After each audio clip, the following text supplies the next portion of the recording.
আসসালামু আলাইকুম প্রিয় দর্শক, অন্য মঞ্চের আলাপচারিতায় আপনাদের সকলকে স্বাগত জানাচ্ছি। বাংলাদেশের পরবর্তী রাষ্ট্রপতি কে হচ্ছেন? তিনি কি ডক্টর মোহাম্মদ ইউনূস, নাকি তারেক রহমান সাহেবের পত্নী জুবাইদা রহমান, নাকি বর্তমান যে শাহাবুদ্দিন চুপ্পু রয়েছেন তিনি তার মেয়াদ পূর্ণ করবেন, সেই সুযোগ বিএনপি তাকে দেবে? কি হতে যাচ্ছে রাষ্ট্রপতিকে কেন্দ্র করে? কারণ হলো, যেভাবে জুলাই সনদ হয়েছে, যেভাবে আন্দোলন হয়েছে, যেভাবে নির্বাচন হয়েছে, যেভাবে নির্বাচনে ইঞ্জিনিয়ারিং এর কথা বলা হচ্ছে, যেভাবে সমঝোতার নির্বাচন হয়েছে, সমঝোতার ফলাফল হয়েছে, এই কথাগুলো এখন এনসিপির নেতারা, জামাতের নেতারা প্রকাশ্যে বলছে। এর ফলে বর্তমান যারা ক্ষমতায় রয়েছেন তারা উপরে উপরে যতই দাপট দেখান না কেন, তাদের নৈতিক ভিত্তি দুর্বল আছে এবং আগামীটা আরো দুর্বল হয়ে যাবে। আমার যতটুকু মনোবিজ্ঞানের উপর পড়াশোনা আছে, সেই পড়াশোনা দিয়ে আমি ক্ষমতাধর লোকদের চোখের দিকে তাকিয়েছি, তাদের অঙ্গভঙ্গি বোঝার চেষ্টা করেছি। সত্যিকার অর্থে প্রতিযোগিতা করে বিজয়ী হওয়ার মধ্যে যে আনন্দ, সে আনন্দ আমি তাদের মধ্যে দেখিনি। দ্বিতীয় যে সমস্যা, সেটা হলো তাদের হাঁটা চলার মধ্যে যে ধরনের একটি কনফিডেন্স থাকা দরকার, সেগুলো হচ্ছে না। সব জায়গাতে কেমন যেন অভিনয় অভিনয় মনে হচ্ছে। কারণটা কি? কারণটা হলো, শেখ হাসিনার পতনের 24 ঘন্টা আগেও এখন যারা ক্ষমতাধর তারা, এবং গত 17 মাসে যারা ক্ষমতাধর ছিলেন তারা কল্পনাও করেননি শেখ হাসিনার এমনতর একটি পরিবর্তন আসতে পারে, পতন আসতে পারে। বাংলাদেশে ক্ষমতার জন্য তাদের জন্য একটা দ্বার উন্মুক্ত হতে পারে। ফলে কি হলো, গত 17 মাসে যারা ক্ষমতায় ছিলেন তারা ভাবতেই পারেননি যে তারা কি স্বপ্ন দেখছেন না বাস্তব। তারা কি সত্যিকার অর্থে দেশের কর্ণধার, নাকি ঘুমিয়ে আছেন। আবার যেভাবে ঝড়ের গতিতে হাদির হত্যাকাণ্ডের পরে যে ঘটনাগুলো ঘটলো, একের পর এক ম্যাজিক্যাল ঘটনা। তারেক রহমান সাহেব আসলেন, তারপর ইলেকশন হলো, ইলেকশন পর তারেক রহমান সাহেব শপথ নিলেন, এখন যা কিছু হচ্ছে এটা এখনো পর্যন্ত বিএনপি আত্মস্থ করতে পারেনি। তাদের কাছে মনে হচ্ছে তারা স্বপ্নের ঘুরে আছেন, স্বপ্ন দেখছেন। এই স্বপ্ন কতদিন থাকে এবং এই স্বপ্ন কতটা বাস্তবায়ন করা যায়, এটি প্রশ্ন সাপেক্ষ। দ্বিতীয়ত, গত 17 মাসে যে সমঝোতাগুলো করেছিল রাজনৈতিক দল, সেই সমঝোতা অনুযায়ী বিএনপি যদি এগোয়, তাহলে উচ্চকক্ষ এবং রাষ্ট্রপতি, এই দুটো পদ খুবই গুরুত্বপূর্ণ। উচ্চকক্ষে যারা যাবেন তারা নিম্নকক্ষে যারা সংসদ সদস্য হবেন তাদের উপর সবসময় একটা মানসিক চাপ সেখানে তারা অব্যাহত রাখবেন। এবং ওটা যেহেতু উচ্চকক্ষ, ভোটের রেশিও অনুযায়ী হবে, মানে কত পার্সেন্ট ভোট যারা পেয়েছে সে অনুযায়ী হবে। সেক্ষেত্রে 11 দলীয় জোট, তাদের ভোটের হারও কিন্তু অনেক বেশি।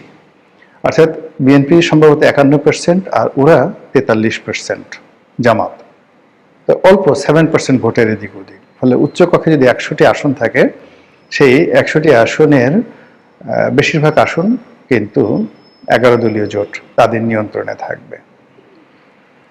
এইগুলো এক। 2 নম্বর হলো যে রাষ্ট্রপতির হাতে প্রচুর ক্ষমতা থাকবে, প্রচুর ক্ষমতা থাকবে, এবং সেই ক্ষমতা যদি সমঝোতা অনুযায়ী, যেটা সবাই আন্দাজ করছেন বা সবাই সন্দেহ করছেন যে ইতিপূর্বে এই সমঝোতাগুলো যেটা হয়েছে আমেরিকার মধ্যস্থতায় কাতারে বসে, এবং সেই সমঝোতার মধ্যে দিল্লিরও গ্রিন সিগন্যাল ছিল, পাকিস্তান এবং তুরস্কের অংশগ্রহণ ছিল।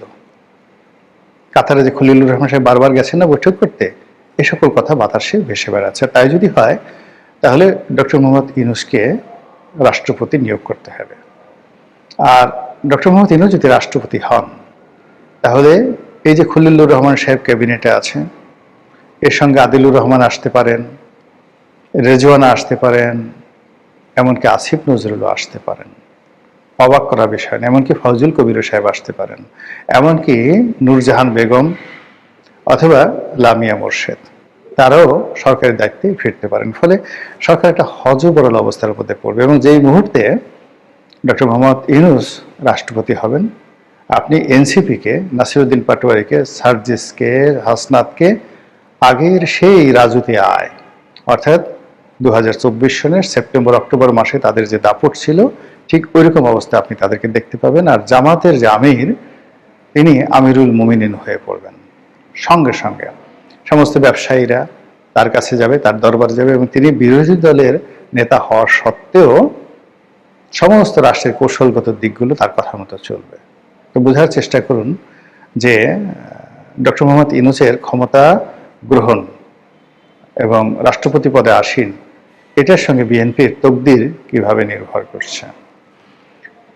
অন্যদিকে যদি ডক্টর মোহাম্মদ ইউনূসের সঙ্গে কোনো সমঝোতা না হয়ে থাকে, অথবা ডক্টর মোহাম্মদ ইউনূস সেই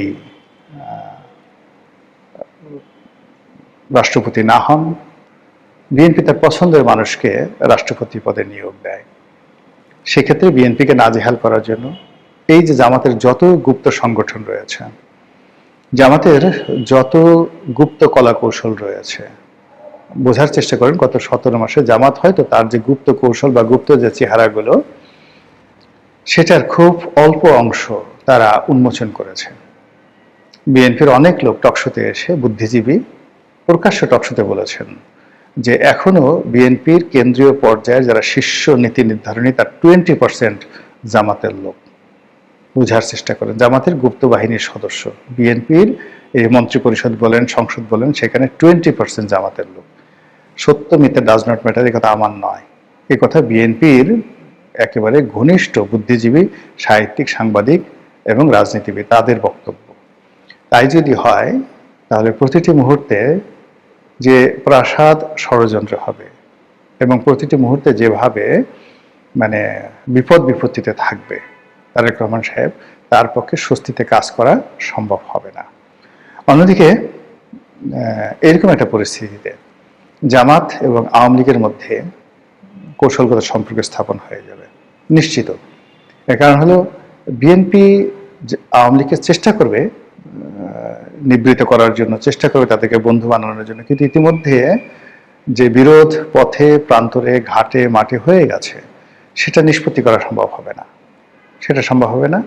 ফলে কি হলো, বিএনপি যে এখন যে অবস্থায় আছে, তার সঙ্গে হবেন ববি হাজ্জাজ, তার সঙ্গে হবেন নুরুল হক নুরু, তার সঙ্গে হবেন রেজা কিবরিয়া, এখন যারা আছেন, তার সঙ্গে হবেন জোনায়েদ সাকি। আর অন্যদিকে যদি জামাতের সঙ্গে আওয়ামী লীগের বন্ধুত্ব হয়ে যায়, বন্ধন, এবং এটা 99.99% হওয়ার সম্ভাবনা খুব বেশি, এটা হবে। রাজনৈতিক ইকুয়েশন এইভাবেই কথা বলে। সেক্ষেত্রে জামাতের পাকিস্তান কানেকশন, আওয়ামী লীগের ভারত কানেকশন, জামাতের সাংগঠনিক ক্ষমতা, আওয়ামী লীগের সাংগঠনিক ক্ষমতা, জামাতের টাকা, আওয়ামী লীগের টাকা, তারেক রহমান সাহেব দুই চোখে রীতিমতো ধুম দেখবেন। আর এইরকম জটিল রাজনৈতিক পরিস্থিতি তিনি মাহাদি আমিনকে দিয়ে, মানে তিনি যে সমস্ত লোকজন লন্ডন থেকে নিয়ে আসছেন, হুমায়ুন কবিরকে এনেছেন, মাহাদি আমিনকে এনেছেন, অন্যান্য যে সকল উপদেষ্টা নিয়েছেন, এরা ঘোড়ার ডিম কিছুই করতে পারবে না, লেমন জুস খাইতে হবে। বড় জোর লেমন জুস, তারা যদি বলেন আমরা লেমন জুস খাবো না, লন্ডন থেকে আসছে, আমরা ফক্স নামক যেটা চকলেট আছে সেটা মুখের ভিতরে সারাদিন চুষবো, তাদেরকে সেটাই চুষতে হবে। এর কারণ হলো, আওয়ামী লীগের যে সকল ডিপ্লোম্যাট রয়েছে, আওয়ামী লীগের যে সকল রাজনৈতিক নেতৃবৃন্দ রয়েছে, যে সকল ছাত্রলীগের এই যে লাস্ট ক্যাবিনেটে, আপনি চিন্তা করেন, মহিবুল হাসান মেয়র মহিউদ্দিনের ছেলে, আখতারুজ্জামান বাবুর ছেলে জাভেদ ভূমিমন্ত্রী ছিল, এনামুল হক শামীম ছাত্রলীগের সভাপতি ছিল, ছাত্রলীগের সেক্রেটারি ছিল নজরুল ইসলাম বাবু, তারপরে ছাত্রলীগের সেক্রেটারি ছিল ইকবালুর রহিম। আপনি এদের মতো, এদের সাথে টেক্কা দেওয়ার জন্য ছাত্র দলের যাদেরা আছে, সেই প্রথম সারির 10 জন, আপনি আমানুল্লাহ আমান ধরেন, খালিল কবির খোকন ধরেন, কিংবা ফজলুল হক মিলন ধরেন, তারা তো সব, তাদেরকে আপনি পিছনে ঠেলে রেখে দিয়েছেন, প্রয়োজনে ডাকলেও তাদেরকে আনতে পারবেন না। ওদিকে সুলতান সালাউদ্দিন টুকু, তারপর সেই যে শহীদুদ্দিন চৌধুরী অ্যানি, অন্য যারা আছেন তারাও ফ্রাস্ট্রেটেড। নাসিরুদ্দিন অসীম রীতিমতো অপমানিত, লাঞ্ছিত। ফলে কি হলো, এই যে লন্ডন পার্টি, যারা বিএনপির লন্ডন পার্টি, সেই লন্ডন পার্টির মধ্যে যাদেরকে তিনি লন্ডন থেকে এনে এখানে এস্টাবলিশ করেছেন, তারা আবার লন্ডনে গিয়ে গালাগালি করতে পারবেন, ওখানে গিয়ে আর একটা সিন্ডিকেট করতে পারবেন। কিন্তু বাংলাদেশের রাজনীতিতে মাঠে ময়দানে জামাত এবং বিএনপির সাথে টেক্কা দেওয়ার মতো বিএনপির যে শক্তি, সেই শক্তিটা ইনঅ্যাক্টিভ করা আছে এবং আগামীতে এগুলোকে অ্যাক্টিভেট করা সম্ভব নয়। ফলে কি হলো কি, যে এই যে রাজনীতিতে সামনে রাষ্ট্রপতি নির্বাচনকে কেন্দ্র করে যে জটিল এবং কুটিল অবস্থা তৈরি হচ্ছে, এটি রাজপথের যে কোনো আন্দোলনের চাইতে, যে কোনো বিষয়ের চাইতে গুরুত্বপূর্ণ। ফলে এখানে বিএনপিকে 100 বার চিন্তা করতে হবে। এই একটি পদে তাদের যে নিয়োগের মাধ্যমে তারা যে আসলে কি করতে যাচ্ছে সেটা এখনো তারা বুঝতে পারছে না। তো জুবাইদুর রহমানের কথা অনেকে বলছেন, তারপর ডক্টর ইউনূসের কথা বলছেন, বিএনপির একসময় মির্জা ফখরুল সাহেবের কথা বলা হতো, এখন বলা হচ্ছে কিনা আমি জানি না। এর মধ্যে আবার কেউ কেউ শাহাবুদ্দিন চুপ্পুর কথাও বলছেন যে চুপ্পু সাহেবকে যদি নির্দিষ্ট জায়গায় রাখা যায়, যেহেতু সে আওয়ামী লীগের লোক এবং অনুগত, সাহসী, বুদ্ধিমান, কৌশলী, তাকে দিয়ে যত কাজ তারেক রহমান সাহেব করাতে পারবেন, এটা উনি হয়তো জুবাইদুর রহমানকে দিয়ে করাতে পারবেন না। তো সেই অর্থে জাস্ট একটা রাবার স্ট্যাম্প জাতীয় যদি কিছু তৈরি করতে চায়, রাখতে চায় কাউকে, তাহলে Shahabuddin Chuppu might be the best choice for them. এটা নিয়েও কিন্তু অনেকে কথাবার্তা হচ্ছে। আল্লাহ সিদ্ধান্তের মালিক, আল্লাহ সবকিছু জানেন, যেটা ভালো হয় সেটাই যেন তিনি আমাদের দেশের জন্য নসিব করেন। আসসালামু আলাইকুম রহমতুল্লাহি ওয়া বারাকাতুহু।